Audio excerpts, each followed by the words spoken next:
오늘 장의 중심이 될 이슈엔 전략을 통해 정리해보겠습니다. 네 분과 함께 할게요. 야천투자연구소 남인호 소장, 신한투자증권 강석후 PB, 그리고 프레스티지 경영전략연구소 반종민 소장과 헤르메스스탁 하창원 본부장과 함께하겠습니다. 네 분 어서 오세요. 자, 오늘의 첫 번째 이슈는요. 한국과 카자흐스탄의 핵심 광물 공급망 협력 소식으로 출발해보겠습니다. 중앙아시아 3개국을 국빈 방문 중인 윤석열 대통령이 어제 카자흐스탄 대통령과 정상회담을 갖고 이 같은 소식을 전했는데요. 특히 경제성이 확인되는 광물에 대해선 우리 기업들이 우선적으로 개발할 수 있도록 협력해 나가기로 했다고 밝혔습니다. 자, 핵심 광물의 탐사, 개발, 생산에 이르는 모든 과정에 걸쳐서 우리 기업이 진출할 토대가 마련이 됐다라는 평가인데, 자, 반종민 소장님, 관련주 영향은 어떨까요? 관련주를 체크를 해보실 필요 있을 것 같고 상승 동력은 좀 있다라고 생각이 듭니다. 그래서 여기에 관련주들을 좀 살펴보실 수 있을 필요는 있을 것 같다는 말씀드리겠습니다. 일단 먼저 이제 카자흐스탄 그 아스타나에서 우리나라와 그 카자흐스탄 간에 이제 정상회담이 개최가 됐는데 여기에서 양 정상 간 총 11건의 MOU를 좀 체결을 했습니다. 그래서 증시에 반영될 만한 그 MOU를 좀 체크를 해본다 하면은 핵심 광물 공급망 협력과 전력 분야 협력에 대한 부분들이 좀 있긴 한데 여기서 핵심 광물 그 공급망 협력에 대해서 좀 살펴보니까 리튬, 크롬 그리고 히토류 핵심 광물에 대해서 밸류 체인에 대한 각각 단계별 협력 그리고 그 인적 교류 증진 합의를 좀 거친 부분들이 있고요. 그리고 이제 우선적으로 개발 참여가 이뤄질 수 있도록 협력해 나아가기로 했기 때문에 아마 금속과 관련된 원재료 관련된 기업들의 경우에도 좀 흐름들을 캐치해 볼 수 있지 않을까 보고 있고 전력 분야 MOU에 대해서는 이제 전력 분야 협력과 인적 교류 확대가 좀 포함이 됐습니다. 그래서 최근에 이제 인도네시아에 대해서 이제 MOU를 체결을 했던 이력과 추가적으로 이러한 그 MOU를 통해서 전력 설비 쪽에서도 좀 같이 부각받을 수 있지 않을까라는 말씀을 드리겠습니다. 이에 지금 양국의 기업과 기관 간의 그 총 24건에 대해 MOU를 좀 체결을 했거든요. 여기에서 좀 살펴보니까는 에너지 분야에 대해서는 복합 화력 발전 그리고 노후 전력 현대화 그리고 SMR에 대한 총 5건의 그 MOU가 좀 있기 때문에 여기에 대해서 따른 모멘텀도 좀 있다라고 보시면 될 것 같고 관련된 기업들을 살펴봤을 때는 두산 에너빌리티의 경우에는 카자흐 국부펀드 삼록카즈나라고 있는데 여기와 좀 MOU를 체결을 했습니다. 그렇기 때문에 여기에 대한 관계성을 봤을 때는 두산 에너빌리티도 굉장히 좀 상승할 가능성이 있지 않을까라는 말씀드립니다. 그렇지만은 여기에서 좀 포인트를 체크를 해보실 때 대통령실에서 정부는 이번에 체결된 MOU가 구체적으로 성과로 이뤄질 수 있도록 적극적으로 지원할 계획이라고 발표를 했기 때문에 본 계약이 본격적으로 이뤄질지는 아직까지는 좀 두고 봐야 된다는 점을 말씀을 드릴 수 있을 것 같습니다. 결국은 MOU는 MOU고 실제 계약까지 진행될 때까지는 좀 시간이 걸릴 수 있다는 점도 체크를 하셔야 될 것 같습니다.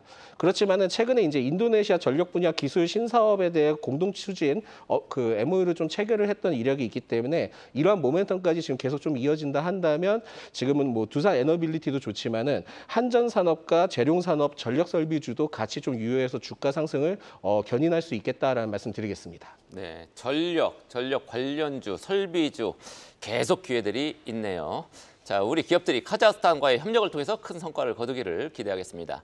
다음은 K푸드 소식입니다. 불닭볶음면에 이어서 김밥, 삼계탕 그리고 막걸리까지 세계인이 우리 먹거리에 열광하고 있습니다. 수출에 대한 기대가 커지면서 음식료계 주가 줄줄이 오르고 있는데 상승 여력, 남인호 소장은 어떻게 보고 계십니까? 네, 일단은 추가적인 상승 가능하다고 봐야 될 것 같습니다. 제가 꽤 오래전인데요. 동남아시아 어떤 국가를 갔더니 이런 문구가 생각이 나요. 한 번도 안 온 사람이 있어도 한 번 이곳에 오면 반드시 또 오게 돼 있다. 그런 말을 하더라고요. 한국에도 있는데. 그렇죠. 어딘가요? 아, 네? 그런 말이 있다고요? 그런 네, 말이... 죄송합니다. 예. 네, 그래서 이제 제가 그 말을 인용하겠습니다. 우리 대한민국의 음식을 한 번도 안 먹어본 그런 세계 시민은 있을지 몰라도 한번 먹어보면 또 찾지 않을 수가 없다. 바로 방금 소개해 주신 김밥이라든가 막걸리라든가 삼계탕 정말 여름 되면 꼭 생각나는 음식 아니겠습니까? 이들 그 품목들이 이제는 본격적인 수출의 길이 열렸습니다. 대표 종목은 우양이라든가 또 마니커 FNG 그리고 국순당이 꼽히고 있는데요. 최근에 주가 흐름도 움직이는 것이 그렇게 크게 오르지 않았습니다. 거의 뭐 저점 대비해서 한 10에서 15% 올랐기 때문에 충분히 여러분들 관심 가져도 된다. 다만 한 가지 더 추천 요인 본다면 우리가 K컬처 하면 보통 펄을 30배 정도까지 인정해 주거든요. 그런데 이 K푸드, 즉 음식료 요쪽은 아직도 퍼가 10배 안팎에 있습니다. 그만큼 뭐죠? 주가가 고평가되지 않았다를 나타내고 있습니다. 다만 이걸 본격적으로 사기는 좀 부담된다. 왜 그럽니까? 우리가 양식 요리 가면은 전체, 즉 그러니까는 에피타이저가 있고 본 요리가 있고 또 후식, 디저트가 있지 않습니까? 그런데 이런 K푸드가 본 요리, 뭐 생선 요리나 고기 요리가 되긴 힘들다. 그래서 제가 늘 말씀드린 반도체와 자동차가 본 요리고 에피타이저나 또 디저트로서 여러분 투자 비중의 5% 정도는 K푸드 충분히 들어가셔도 무난하다라고 정리하겠습니다. 네, 추가 상승 여력 충분하다라고 진단해 주셨는데 여러분 어제 유퀴즈 보셨습니까? 어제 유퀴즈에서 미국 유타주에서 푸드트럭 컵밥으로 시작을 해서 연매출 600억을 기록한 사장님이 나오셨거든요.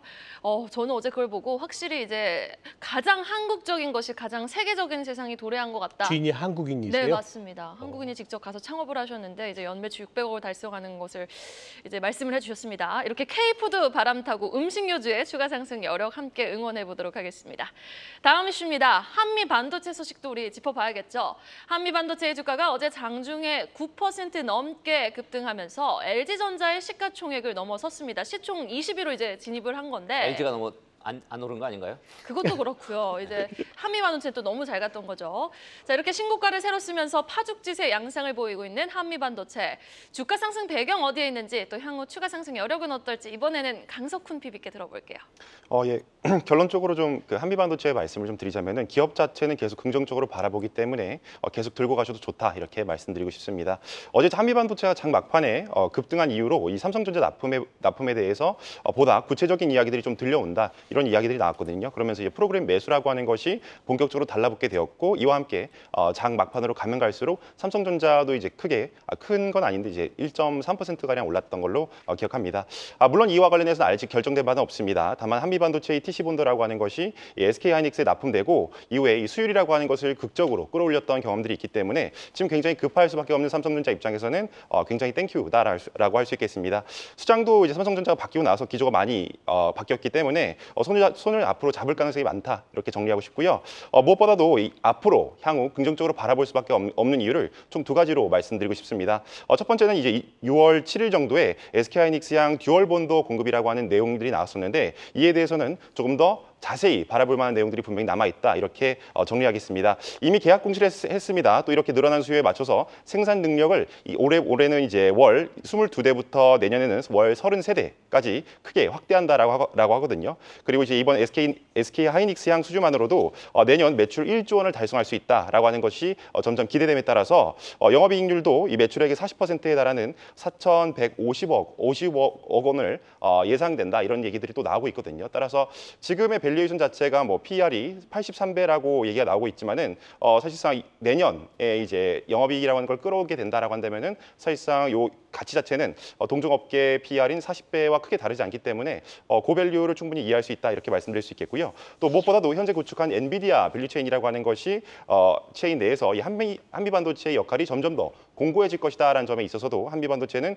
계속 들고 가도 괜찮다 이렇게 보고 있습니다. 엔비디아 신제품 출시 기간이라고 하는 것이 원래 2년이었거든요. 근데 이제 지금 1년으로 바꿨기 때문에 SK하이닉스도 같이 이에 발맞춰서 제품 출시 시기라고 하는 것을 같이 바꿔 나가야 됩니다. 그와 함께 이제 이 한미 반도체가 출시한 듀얼 TC본더라고 하는 것이 이 진동 제어가 가능한 유일한 제품이기 때문에 SK 하이닉스양 제품에 있어서도 굉장히 긍정적인 모멘텀들이 충분히 존재하기 때문에 더더욱 중요해질 것이다 이렇게 말씀드리겠습니다. 그럼 한미 반도체 신규 진입 고민하시는 분들이라면 TC본더의 후발주자를 주목하시는 게 좋을까요? 아니면 한미 반도체 지금 들어가도 좋습니까? 사실 뭐 조금 부담스러운 구간이다라고 말씀드릴 수 있겠지만은 지금 들어가도 큰 무리는 없다라고 보고 있습니다. 네, 삼성전자하고 한 10여 년 전에 엄청 싸웠던 것 같아요. 뭐 감정 싸움도 있었고, 뭐 특허 소송에서 한미반도체가 그때 이겼었는데 지금은 삼성전자가 급하니까 서로 협력 관계 맺을 가능성 이걸 높게 보시는 거죠? 예, 맞습니다. 원래 그 수장이 바뀌기 전까지만 하더라도 사실은 자체적으로 이런 것들을 좀 조달하겠다는 내용들이 나와 있지만은 사실상 지금에 있어서는 수장이 좀 바뀌고 나서는 기조가 좀 많이 바뀐 것 같다는 얘기가 나오고, 예, 그래서 앞으로는 좀 이렇게 좋게 나오지 않을까 이렇게 보고 있습니다. 예, 알겠습니다. 한미반도체 주가 상승세 굉장히 무섭습니다. 20만 원을 향해서 맹추격하고 있습니다. 오늘도 투자자들에게 한바구음을 선사할 수 있을지 기대해 보겠습니다. 다음 이슈는 2차 전지주 갖고 있는 개인 투자자들이 재빠르게 자금 회수에 나섰다는 그런 소식입니다. 이달 들어서 2차 전지주 반짝 반등을 했죠. 이게 데드캣 바운스인지 조금 헷갈릴 수 있습니다. 창밖으로 죽은 고양이 던져도 살짝 튀어오르죠. 그게 데드캣 바운스라는 얘기입니다. 고양이 저는 사랑하죠. 개인 투자자들이 일단 탈출을 선언했다. 잠깐 오르니까 막 매도를 많이 했다. 요거 어떻게 봐야 됩니까? 하청환 본부장님. 네, 일단은 뭐 바닥권에서 워낙 또 가파르게 상승이 나오다 보니까 거기에 따른 좀 일부 차익 매물이 나오는 것은 당연하다라고 보시면 될 것 같습니다. 근데 저는 지금 2차 전지의 수급에서는 개인의 수급도 물론 당연히 중요하겠죠. 왜냐하면 개인의 순매수가 굉장히 높은 산업군이기 때문에. 하지만 현재 시점에서는 기관의 수급 기조를 보시는 게 조금 더 맞지 않을까라는 생각을 하고 있거든요. 일단 2차 전지 같은 경우는 올해 내내 이제 1월 1일부터 6월 달 어제 전거래일까지만 보시더라도 기관의 순매수 기조가 가장 많은 그 종목군들이 많이 있는 그런 산업입니다. 그러다 보니까 특히나 바닥권에서 기관의 순매수가 들어오고 여기다 외국인의 순매수까지 같이 양수겸장으로 들어왔을 때는 어떠한 산업이든지 간에 좀 상승 랠리를 만들어주는 흐름들이 최근에 꽤 있었거든요. 뭐 대표적으로 애플 관련된 종목군들도 처음에는 이제 기관이 많이 담았고요. 뭐 대표적으로 요즘에 화장품에서 핫한 아모레퍼시픽 같은 경우도 기관이 한참 동안 굉장히 많이 사다가 이제 좋은 리포트 나오고 업황이 좋아지게 되면서 외국인의 순매수가 강하게 들어왔고 거기에 따라서 좀 상승 기조가 굉장히 강하게 나왔습니다. 물론 현재 외부의 이런 상황들은 그렇게 막 좋다라고만 보기는 좀 쉽지는 않습니다. 다만 또 이제 긍정적인 내용들이 일부 나와주고 있는 상황인데요. 대표적으로 수출 데이터에서 확인을 해보셨던 것처럼 양극재 가격 하락이 일부 이제 뭐 올랐다고 보기엔 정말 너무 소폭이 올라서 좀 그렇긴 하지만 좀 가격이 멈췄다라는 점, 그리고 캐즘 구간인데도 불구하고 뭐 테슬라의 인도량이나 이런 부분에서도 나름대로 좀 반전 흐름들이 나오고 있다라는 점, 그리고 EU에서 전기차에 대한 요번에 또 오늘 관세 관련된 이슈가 또 강하게 나왔거든요. 네. 그러니까 그런 것들을 보게 됐을 때 충분히 반사 수혜를 누릴 수 있는 여러 가지 이벤트들이 나오고 있거든요. 그리고 캐즘은 산업이 끝났다가 아니라 정체 구간이 있다라는 거기 때문에 거기에 변화에 따라서는 충분히 달라질 수 있는 부분들이 있어서 너무 부정적으로만 보실 필요는 없다 정도로 정리 드리겠습니다. 네, 관세율을 더 올린 건가요, EU가? 네, 더 올렸습니다. 그래서 더 추가적으로 확장이 될 거고 아마 미국에서도 또 관련된 이벤트가 있을 것으로 보여지고 있기 때문에 그런 이제 무역 전쟁과 또 관세 이벤트로 충분히 또 여러 가지 내용들이 나오지 않을까라고 생각을 하고 있습니다. EU의 상계 관세율, 중국산 전기차 얘기하신 거죠? 맞습니다. 네. 상계 관세율이 다음 달부터 임시로 38.1% 추가 상승, 추가 증가를 합니다. 원래 10%였는데 그러면 한 48% 정도. 네, 맞습니다. 엄청나게 이제 무역 장벽이 높아지는 거죠. 중국산 전기차에 한해서 그렇습니다. 네, 알겠습니다. 자, 2차 전지 관련주 참 시간이 가장 어려운 것 같은데 그래도 시간이 약이라는 말이 정답인 것 같습니다. 일단 2차 전지 관련주의 반등, 밤새 테슬라도 3% 넘게 올랐으니까요. 계속해서 추가적인 상승 여력 응원해 보도록 하겠습니다. 계속해서 가장 빠른 리포트와 공시도 확인해 보고 오겠습니다. 박정원 캐스터입니다. 오늘 아침에 나온 리포트 정리해드리는 가장 빠른 리포트앤 공시 시간입니다. 오늘은 상향, 하향, 유지, 그리고 신규까지 증권사들이 부지런히 다양한 리포트들을 발간했는데요. 상향 리포트로는 심텍과 농심, SK하이닉스 리포트가 발간됐고요. 하향으로는 삼성물산이 제시됐습니다. 또 KB증권은 NC소프트와 펄어비스 등 게임 관련주들의 목표 주가를 유지했고 유안타증권은 실리콘2에 대한 신규 커버리지를 게시했습니다. 먼저 심텍 리포트부터 짚어볼까요? 북미 스마트폰 업체로의 모바일향 반도체 패키지 매출이 확대되고 있습니다. 2분기부터는 영업이익을 흑자 전환하고 하반기부터는 실적 개선이 더 커질 전망인데요. 메모리향 패키지 성장으로 고부가 매출 비중도 늘어나면서 2분기 3천억 원을 뛰어넘는 매출이 예상되고 있습니다. 대신증권은 굿뉴스를 체크하자며 목표가를 4만 5천 원으로 상향 조정했습니다. 다음은 농심 소식입니다. 최근 K푸드 인기도 주가도 고공행진을 하고 있는 가운데 국내외로 라면 수요가 증가세를 보이고 있습니다. 이에 농심은 신규 물류센터를 세우기로 결정했는데요. 물류 경쟁력 확보로 중장기 성장성이 긍정적이라는 대신증권의 분석이 나왔습니다. 목표가는 기존보다 10% 올려 잡은 55만 원으로 제시가 됐네요. 이어서 SK하이닉스 리포트 살펴보시죠. 6년 만에 최대 실적을 달성할 것으로 보이는 SK하이닉스, KB증권은 고수익성 HBM 매출 비중이 늘어나면서 실적 개선을 견인하고 있다고 진단을 했고요. 낸드 부문의 1분기 흑자 전환에 이어서 2분기에는 큰 폭의 실적 회복을 이뤄낼 거라고 내다봤습니다. 한편 올해 영업이익은 거의 22조 원에 육박할 것이라고 전망하면서 목표가를 28만 원으로 상향 조정했습니다. 마지막은 커버리지가 새로 게시된 실리콘2 리포트입니다. 제목 하나로 설명이 될 듯합니다. 군계 일학. 미국과 유럽에 이어서 플랫폼의 글로벌 시장 확대가 예상되고 있습니다. 실리콘2는 효율적인 마케팅 전략과 다양한 브랜드 포트폴리오를 갖추면서 K뷰티의 확산을 주도하고 있는데요. 향후 브랜드 협력사도 영업이익도 계속해서 증가할 전망이 전해지면서 유한타증권은 6만 원의 목표 주가와 투자 의견, 매수 의견을 새로 제시했습니다. 오늘도 성공 투자하시기 바랍니다. 지금까지 가장 빠른 리포트 공시 박정원이었습니다. 앞서 K푸드 열풍에 관련된 소식 전해드렸는데요. 글로벌 수출 상승세를 타고 주가가 질주하고 있는 효자 업종 또 하나 있죠. 바로 K뷰티입니다. 특히 중소업체들의 약진이 두드러지고 있는 상황 속 반종민 소장님은 현 시점 추가 상승 여력이 가장 좀 강하게 감지되는 종목 어떤 종목으로 보고 계세요? 아직까지 그 선케어 관련된 기업들은 좀 주목을 해볼 수 있을 것 같은데 그 한국콜마와 그 코스메카 코리아, 잉글우드랩은 계속 좀 열려 있을 것 같습니다. 그래서 이 기업들의 경우에는 추가 상승이 계속 좀 전망된다라는 말씀드리겠고요. 저는 굉장히 좀 깜짝 놀랐던 게 뭐냐면 올해 시총 1조 원을 넘긴 그 뷰티 기업 중에는 실리콘2가 있었는데 여기에서 시총이 지금은 3조 3천억 정도 됐다 합니다. 그만큼 굉장히 좀 많이 올랐고요.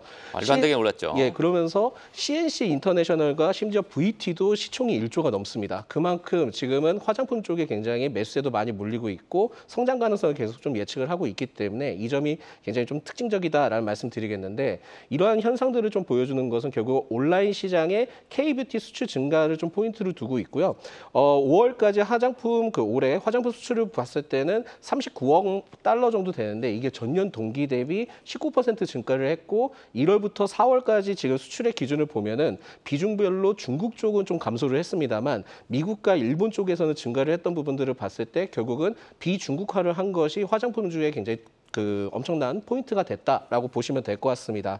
게다가 이제 4월의 경우에 이제 미국 화장품 수입액을 좀 살펴보니까 우리나라가 차지하는 비중이 22%로 지금 늘었거든요. 그래서 프랑스 다음으로 지금 우리나라가 됐다라는 말씀을 드릴 수 있을 것 같아요. 그러면서 결국은 지금 화장품 쪽에서는 북미 쪽에 굉장히 좀 포커스가 많이 맞춰져 있다라고 보시면 될 것 같습니다. 아직까지 화장품이 좀 더 상승할 수 있는 여력을 보자 한다면은 27일 때 그 아마존 K뷰티 컨퍼런스를 본격적으로 좀 개최를 합니다. 근데 여기에 한국콜마와 함께 여는 행사이기 때문에 한국콜마는 좀 수혜를 받을 가능성이 높다라고 보시면 될 것 같고 이에 아직까지는 지금 북미 쪽이나 연관점을 봤을 때는 잉글우드랩이나 코스메카 코리아는 계속 좀 더 상승 흐름들을 이어질 수 있기 때문에 이 점을 참고하셔야겠습니다. 해외에서는 그렇게들 말한답니다. 한국 여자들의 미모 비결이 뭐냐? 어디 여자들 뿐이겠습니까? 남자들도 마찬가지죠. 한국 오면 BTS가 거리에서 오뎅 먹고 있고 뭐 이런 줄 알고 계시는데 제가 뉴욕에 있을 때 환상을 많이 깨주고 왔습니다. 자, 이런 질문이 계속되는 한 우리 화장품 기업의 주가 계속해서 좋은 흐름을 보이지 않을까요? 기대해 보겠습니다. 다음 이슈는요. 밸류업 관련 소식입니다. 올 상반기에 주식시장을 뜨겁게 달궜던 밸류업 수혜가 하반기에도 이어질 것이라는 전망이 나오고 있습니다. 상반기에는 은행주, 자동차주 참 뜨거웠죠. 다음 주자는 어떤 업종이 될 것인가 투자자 관심이 쏠리고 있는데 남인호 소장님은 어떻게 보세요? 네, 지금 핵심을 말씀 주셨죠. 상반기의 가장 큰 테마 밸류업이었습니다. 그런데 밸류업이 모든 업종에 다 그 영향을 주진 못했죠. 대표적으로 은행이라든가 자동차 그리고 일부 반도체가 충분하게 밸류업이 되고 있지 않나 싶습니다. 자, 여러분 밸류업의 가장 핵심이 뭘까요? 주주환원입니다. 그런데 어떤 기업인들 주주환원 안 하고 싶겠습니까? 두 가지 조건 필요하죠. 첫 번째가 뭡니까? 충분한, 그러니까 쉽게 말해서 주주에게 환원시킬 만한 돈을 많이 벌어야 된다는 것이고요. 그런 의지가 있어야 되고 또 지금 현재 그런 여건에 갖춰져 있어야 됩니다. 그 업종으로 두 가지 꼽고 있는데요. 첫 번째가 통신이고 두 번째가 지주회사, 흔히 홀딩 컴퍼니가 되겠습니다. 자, 오늘은 통신업에 대해서 말씀드리긴데요. SK텔레콤, KT, LG U+, 요즘 주가 별로 그렇게 재미없습니다. 그렇다고 내려가는 건 아니죠. 계속 횡보하고 있는데 이들 통신업의 특징이 두 가지가 있죠. 고배당이라는 것. 두 번째가 뭐죠? 자사주 매입 소각을 꾸준하게 하고 있다는 겁니다. 한마디로 말씀드려서 밸류업의 조건을 다 갖추고 있다는 것이죠. 우리가 과거에도 보면 통신업종이 뭐 자동차나 반도체처럼 뭐 1년에 30% 40% 수익이 크게 나지 않습니다. 왜냐하면 주로 내수 업종이기 때문에 안정적인 수익을 추구하죠. 전 다시 말씀드립니다만 고배당, 지금 한 5에서 6% 정도 그 배당을 주고 있지 않습니까? 고배당하고 자사주 매입 효각이 요 3사가 모두 다 해당이 됩니다. 그래서 아마 여러분들 계좌에서 적게는 5%, 조금 많이 가져가실 분은 10% 정도는 포트폴리오에 구성하셔도 전혀 문제가 없다라고 말씀드리겠습니다. 네, 다음 밸류업 취업종으로 통신주 말씀해 주셨습니다. 전체 포트에서 비중 10% 제시해 주셨네요. 우리 시장 밸류업 효과가 하반기에도 계속해서 이어지길 간절하게 바라보도록 하겠습니다. 마지막 이슈는 조선주 소식입니다. 증권가가 잇따라 목표가를 상향 조정하면서 조선주에 대한 눈높이는 올리고 있지만 실제 주가를 보면 정체를 벗어나지 못하고 있는 상황이거든요. 최근 조선주의 주가 역시 희비가 엇갈리고 있는 모습입니다. 그런데 5월 수출 데이터 보면 선박이 굉장히 잘 났어요. YOY 대비해서 물론 기저 효과도 있겠지만 향후 조선주 주가 전망 강석훈 PB는 어떻게 보고 계십니까? 뭐 결론적으로 이 조선주는 원래 그랬다라는 말씀을 드리고 싶습니다. 산업 특성상 반영이 좀 느리다. 시장에서 이런 것들을 좀 반영하는데 시간이 좀 걸린다. 이런 말씀을 드리고 싶습니다. 과거 사이클에서도 2000년대 초반에 이 슈퍼 사이클이라고 하는 것이 있었을 때도 초입 2년 동안은 동일한 이유로 크게 많이 오르지 못했습니다. 2003년 조선사들은 이 수주를 잘했지만 적자가 급증했습니다. 그 이유는 후판 가격이 급등해서인데요. 2년 전 수주한 배를 만들고 있는데 지금 들어가는 후판의 가격이 크게 오르게 되니까 당연히 적자는 늘어나게 됐습니다. 근데 그때 신조선가라든지 중고선가라고 하는 것은 계속 올랐고요. 2005년이 되자 후판 가격의 상승이 멈췄고 이 비싸게 수주받은 배들의 잔금을 차츰차츰 받게 되면서 만년 적자였던 조선사들이 이 흑자 전환을 하게 됐습니다. 그때 조선사 기자재 종목들 모두 4년 동안 13배가량 올랐기 때문에 이런 사이클이 올해도 이번에도 같이 실현되지 않을까 이렇게 생각하고 있습니다. 이번 사이클 초입에도 이제 후판 가격이라고 하는 게 말썽이었고요. 이런 것들이 조금 점진적으로 둔화되면서 이 신조선가라든지 중고선가라고 하는 것들은 많이 올랐습니다. LNG 운반선 가격도 2020년에 비해서 40%가량 올랐고요. 그때와 마찬가지로 높은 마진의 수주잔고가 계속해서 쌓이고 있고 2017년까지는 이 수주잔고라고 하는 것이 꽉꽉 차 있기 때문에 이런 흐름 자체가 이제 그대로 실현되고 있다 이렇게 말씀드리고 싶습니다. 그럼 실제로 시장이 이런 분위기를 언제 반영하는가 트리거를 좀 말해달라라고 한다면은 지금 그랬듯이 시장이 안심할 수 있게끔 실제로 돈을 버는 단계에 들어가면 되거든요. 근데 작년 중순부터 흑자 전환 기업들이 나오더니 마지막 하나오션까지 이번 1분기 때 흑자 전환했습니다. 과거 사이클도 이때부터 2007년 중순까지 올랐기 때문에 이때부터 2026년까지는 이 조선주들을 계속 들고 가는 게 맞지 않을까 이렇게 보고 있습니다. 시장이 우려하던 현장 인력 충원이라고 하는 문제도 차츰 풀려가는 분위기고요. 이제 기다리기만 하면 된다 이렇게 말씀드리겠습니다. 우리 강 PB가 한 1억을 투자한다 이러면 조선 3사 중에 어떤 데 지금 투자하겠습니까? 지금 분위기 자체는 사실 하나오션이라든지 삼성중공업을 말씀드리는데 하나오션이 제일 긍정적이다 이렇게 말씀드립니다. 네, 알겠습니다. 지금 시간 8시 19분 지나고 있네요. 지금 뉴욕 증시 시간의 거래에서 지금 브로드컴, 삼성전자보다 시가총액 2배 큰 반도체 업체인데 15% 급등을 하고 있습니다. 자, 이 밖에 오늘 개장 전에 체크해야 될 포인트 어디에 있는지 하창환 본부장한테 들어보겠습니다. 네, 말씀 주신 것처럼 지금 기술주가 장중에 또 급등을 했었는데 이제 장 끝나고 나서 애프터마켓에서 실적이 좀 잘 나왔죠. 그리고 분할 관련된 이슈가 나오다 보니까 브로드컴이 굉장히 좀 크게 급등을 하고 있는 상황입니다. 그러다 보니까 오늘도 국내 기술주들의 약진이 나오지 않을까라고 보여주고 있고요. 일단은 뭐 두 번째 키워드랑 좀 비슷하게 가는 건데 이제 선물 옵션 동시 만기일이 있다 보니까 최근에 이제 6월물에서 9월물로 롤오버 물량이 상당히 많이 나왔습니다. 그리고 야간 선물로 봤을 때 1% 일단 급등이 나왔고 베이스 차가 4 이상 났거든요. 그러니까 최근에 시장이 굉장히 좀 핫하게 움직일 때 베이스 차가 1.5에서 2 정도 나왔는데 이게 4 정도 차이가 났기 때문에 일단 오늘 장 초반에는 1%대 이상은 무조건 저는 상승해서 시작을 할 것으로 보여주고 있고요. 중요한 점은 최근 한 달 동안 삼성전자에서의 수급 이탈이 3조 3천억 외국인의 순매도가 나왔는데 전체 시장에서의 순매도는 1조 8천억 정도 나왔습니다. 근데 최근에 기조를 보시게 됐을 때 삼성전자가 외국인 수급에서 차지하는 비중이 대충 한 60%에서 70% 정도를 차지했다라고 가정을 한다면 요번에 이제 선물옵션 동시 만기 이후 기술주들의 약진이 나온다라고 한다면 삼성전자의 외국인 수급이 1조 이상한 1조에서 1조 2천억 정도는 다시 되돌아올 수 있다라는 가정이 나오게 됩니다. 그런 부분으로 해서 주가가 상승력이 나오면 삼성전자가 2에서 3% 이상 상승을 하게 되고요. 그랬었던 이런 이제 지수의 흐름들을 보게 된다면 요번에 한번 전고점 트라이를 한번 지수의 전고점 트라이를 해보지 않을까라고 보고 있습니다. 게다가 이제 뭐 PPI나 이런 흐름들도 당연히 체크를 해보셔야 되겠지만 일단 6월 말이 지나감으로써 이제 낸드라든지 이런 기대감이 높다 보니까 또 하이닉스나 삼성전자에 대한 실적 전망치가 높아질 거고 수출 데이터가 꺾이지 않는다는 전제로 본다라고 한다면 이 상방이 계속 넓혀질 수가 있는 상황이거든요. 그래서 그런 오늘 첫 트리거가 될 수 있으니까 해당 부분에서의 수급 기조 좀 보셔야 되지 않을까라고 보고 있고요. 그다음에 이제 CPI 이후에 이제 국채 그 수익률이 굉장히 좀 크게 떨어졌다가 FOMC 회의록 이후에 다시 좀 소폭이 올라오긴 했습니다만 아직까지는 그 수익률에 대한 하락률이 좀 적다라고 보기는 어렵습니다. 게다가 기술주가 약진을 하고 있는 상황이기 때문에 이런 부분에서 봤을 때 우리나라 뭐 2차 전지라든지 이제 성장주에 대한 기대감이 상당히 높아졌었던 상황인데 오늘 그 부분에서 혹시나 변곡점이 나오는지 꼭 체크를 해보셔야 될 것 같고요. 만약에 그럼에도 불구하고 내년에 이제 4회 이상의 인하를 지금 보고 있는 상황이기 때문에 성장주에 대한 힘이 좀 붙어준다라고 한다면 앞서 이제 2차 전지 얘기를 드린 것처럼 이게 단순히 기술적인 반등이 아니라 이제 2차 전지를 비롯한 대부분의 성장주들의 좀 구조적인 반등이 나올 수도 있기 때문에 그 포인트를 꼭 잘 체크를 해보실 필요가 있겠다라고 정리드리겠습니다. 네, 알겠습니다. 삼성전자 수급 회복 기대가 되는 만기일이다라고 정리를 해주셨는데 반종민 소장님도 동의하십니까? 오늘 만기일 영향 좀 어떻게 보고 계세요? 뭐 6월 초에 이제 진입을 하거나 이런 데로 봤을 때는 그렇게 뭐 수급적인 형태가 뭐 많이 들어오거나 그런 형태는 아니었거든요. 그래서 오늘은 수급적인 부분들을 봤을 땐 긍정적으로 볼 수 있을 것 같고요. 옵션 만기일이지만은 오늘 좀 상승 가능성이 충분하다라는 말씀드리겠습니다. 네, 알겠습니다. 오늘 이 시간 이렇게 네 분과 이야기 나눠봤습니다. 말씀 고맙습니다. 계속해서 다양한 경제 이슈를 알고 싶다면 구독과 좋아요, 알림 설정 부탁드립니다. AI 캐스터 권미정이었습니다.